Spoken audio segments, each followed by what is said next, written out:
It's one of the oldest public museums in the world, and it's actually part of Oxford University, though it's free to go in whether you're a student or not. You'll find the main museum in Beaumont Street, near the centre of Oxford, close to both the railway station and the bus station.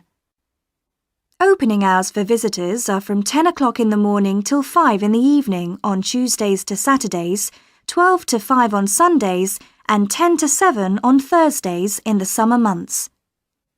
It usually closes for 3 days over Christmas, a couple of days at New Year, and 3 days for the St Giles Fair in early September. You can take photos in the galleries, but only with handheld cameras and not using flash or lights, which can do serious harm to exhibits. Also, as long as you follow all the copyright regulations and you get permission from the staff on duty, you can ask for antiquities documents of less than 100 years in age to be photocopied at a cost of 5p per A4 sheet. Before you hear the rest of the conversation, you have some time to look at questions 5 to 10.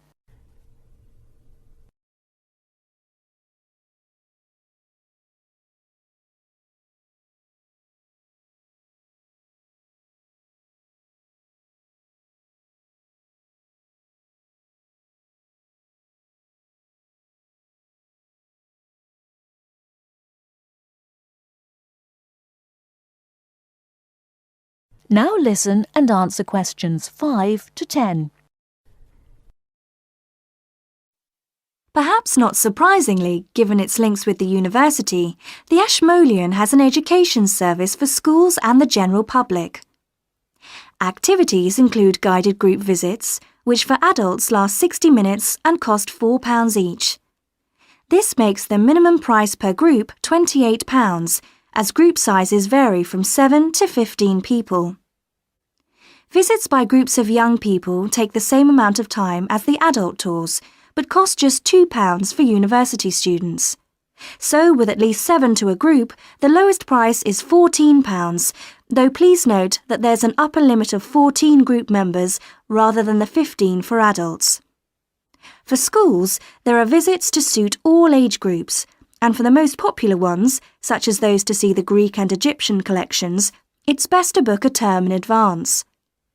Tours last 50 minutes, starting at 10:15, 11:30 and 1:15, with a maximum of 13 children per group. Now, if you're free in the middle of the day, why not go along to one of the 45-minute lunchtime talks? There's a really wide range of topics. On the 19th, for example, the subject is Greek mythology, and on the 20th, there's Celebration of India. Both begin at 1:15, the usual time for these talks, and they're held every Tuesday, Wednesday and Friday. Another regular feature, on Saturday mornings through to the afternoons, are the workshops. If you're interested in developing your own illustrative and artistic skills, these are for you. They're aimed at artists of varying levels of experience and are always led by practicing artists. Running for 6 hours from 10 o'clock, this is wonderful value at just £5, including basic materials, and also a decent cup of coffee. That is the end of part 1. You now have half a minute to check your answers.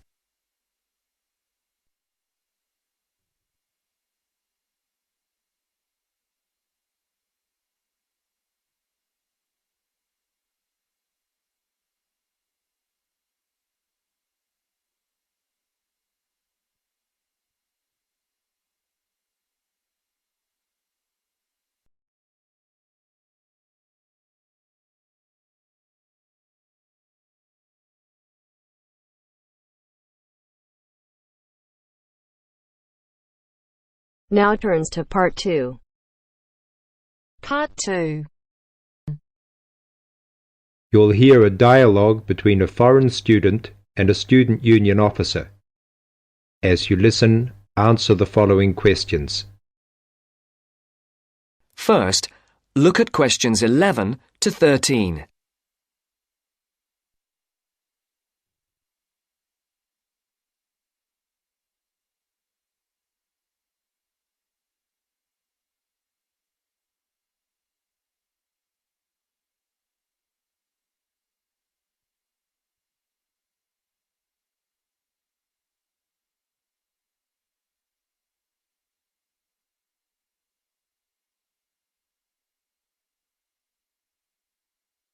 As you listen to the first part of the interview, answer questions 11 to 13.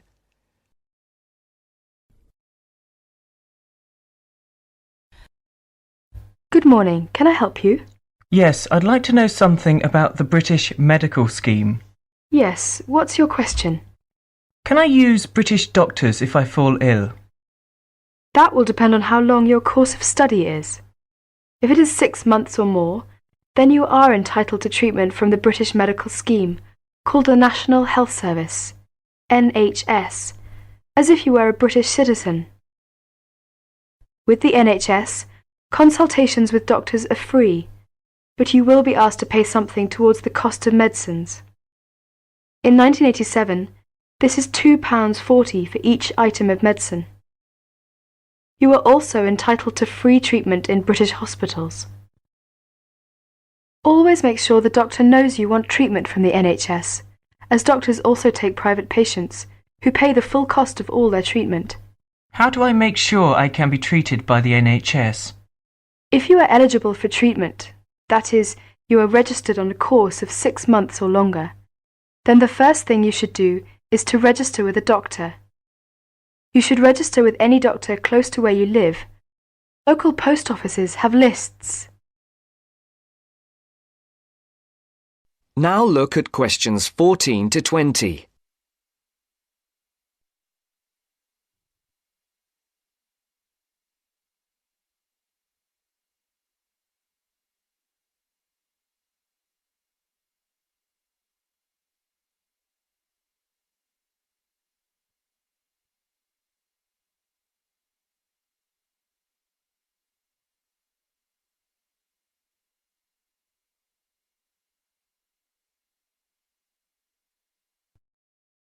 All you need to do is visit the doctor or the doctor's receptionist during consulting hours and ask to be included on the doctor's list of patients. If the doctor decides to accept you, you will then be sent a medical card by post, which will carry your National Health Service number. Take great care not to lose this. If the doctor cannot accept you, try elsewhere or contact the local family practitioner committee. You can get the address from the post office or any doctor. Find out your doctor's consulting hours from the doctor or the receptionist and ask whether or not you need to make an appointment before seeing the doctor. Remember to be on time for any appointment you make. You can see him or her during those hours unless you are seriously ill.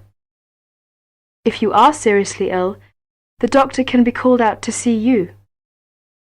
Once you have registered, you should tell your warden, landlord, landlady or a friend the name, address and telephone number of your doctor, so that if you are suddenly taken ill, the doctor can be called out to see you.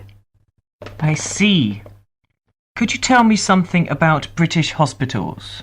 Yes, hospitals provide specialist treatments, or treatment for which any kind of extended stay is required. Your doctor will recommend you to go if it is necessary.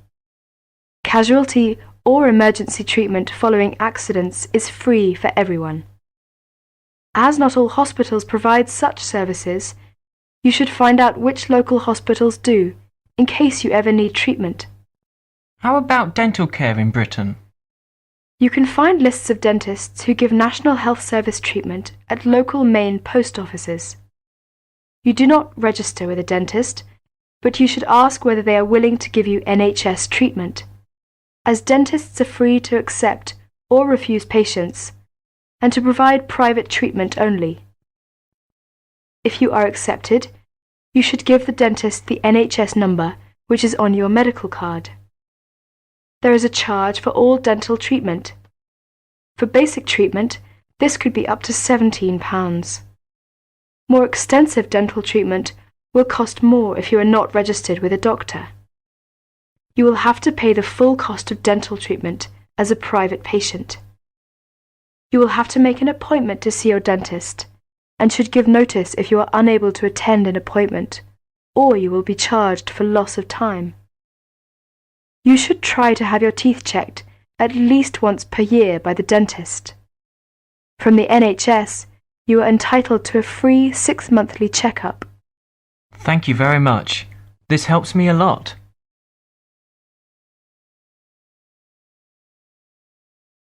That is the end of part 2. You now have half a minute to check your answers.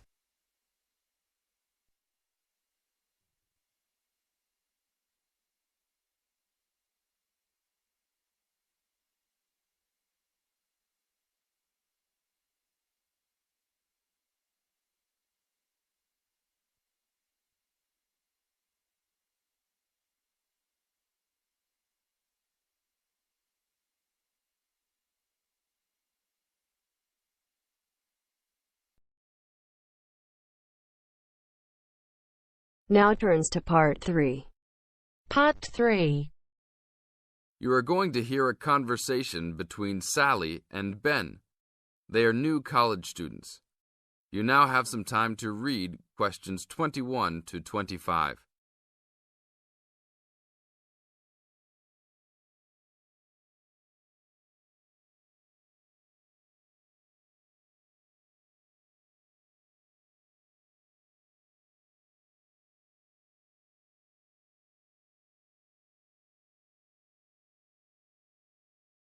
Now, listen to the first part of the conversation and answer questions 21 to 25.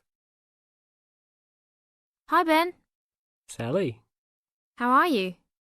Fine. I wondered if I'd run into you. When did you get here? I only arrived last night, just in time. I prefer to travel on Sundays to miss the working rush. I suppose you arrived in plenty of time. Oh, I've been here for 4 days now, so it must have been Thursday that I arrived. I like to have a good chance to look around and settle in. I should have come earlier too.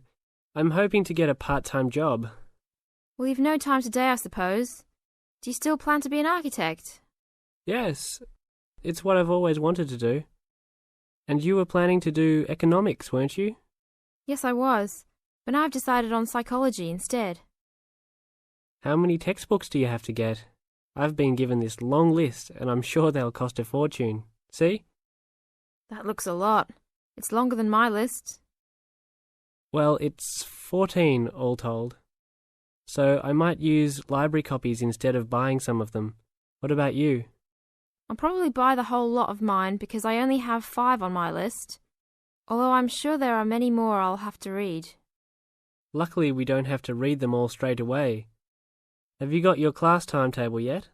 It came with the book list. When do your lectures start? Tuesday. That's tomorrow.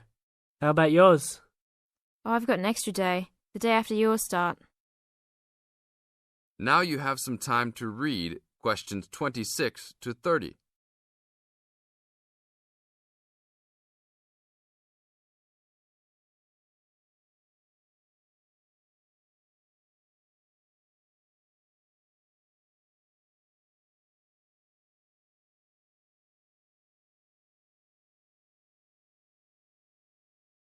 As the conversation continues, they are talking about their new college life.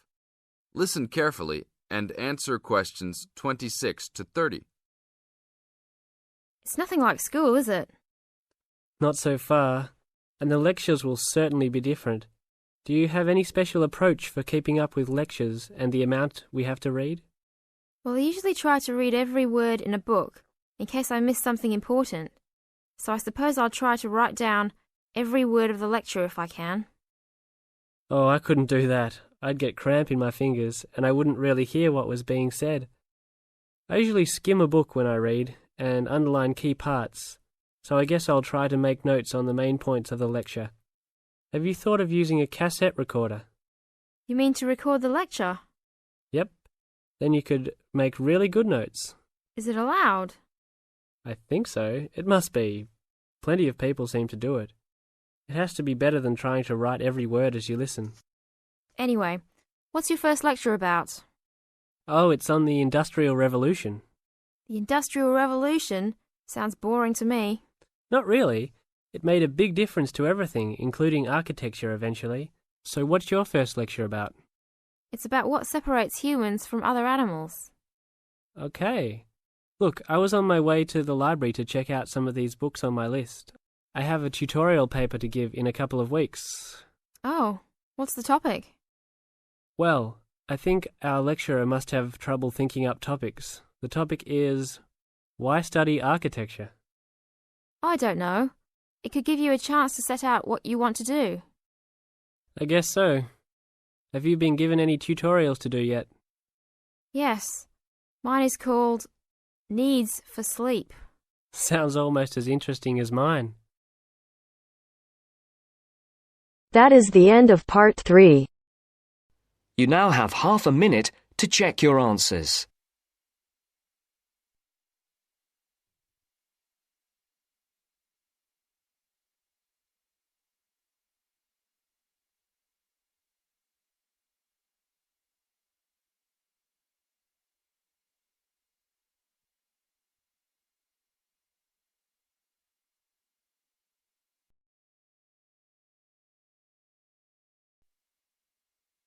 Now turns to part 4. Part 4. You are going to hear a talk about some British customs. Listen to the talk and complete the notes below. First, you have some time to look at questions 31 to 40.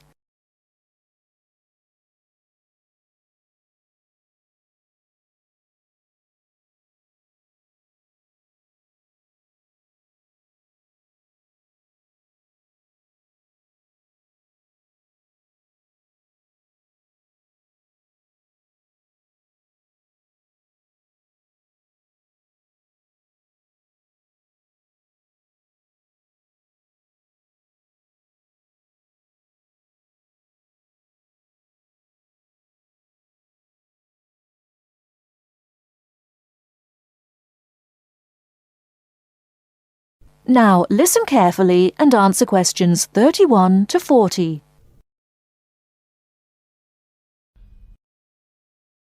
Good morning.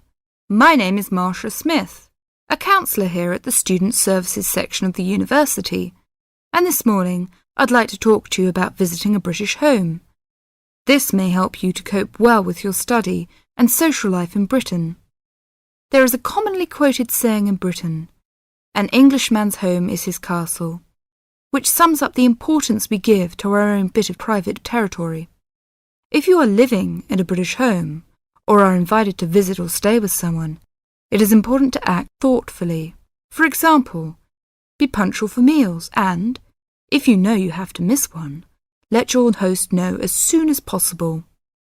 Check whether it is convenient for others in the house when you wish to take a bath or wash and dry laundry. And unless your host employs someone to do the housework, you are expected to make your own bed and keep your room clean and tidy yourself. If you don't have a door key, remember to make arrangements if you intend to be out late, and keep your hosts informed of your whereabouts so they don't worry.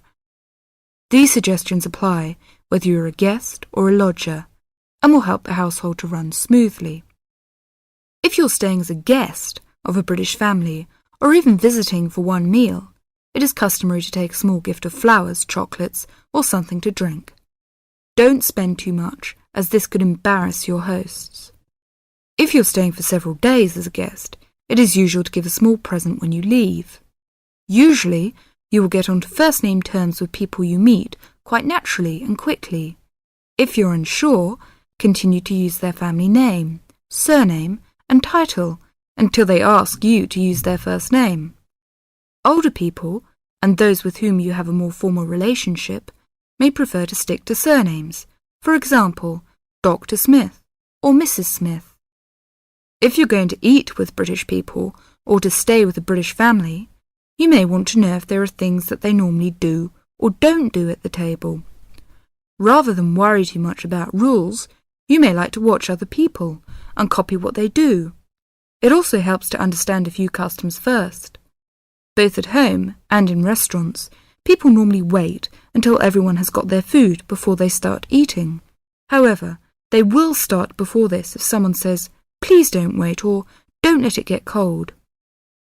When people have started, they keep their cutlery, knives, forks and spoons on the plate when they are not using them, and leave them on the plate when they finish the course.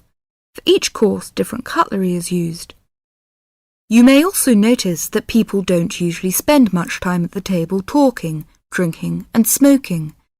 In fact, after dinner at home, it's fairly common for everyone to leave the table together and have coffee in the living room. If you are staying with a family or visiting informally, it's usual to offer to help with household chores, for example, clearing the table and washing up the dishes after a meal. Even men are expected to offer, though you may not be accepted. At a more formal meal, however, the host won't normally expect guests to help. That is the end of part 4. You now have half a minute to check your answers.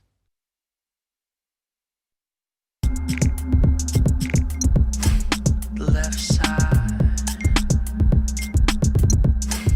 the right brain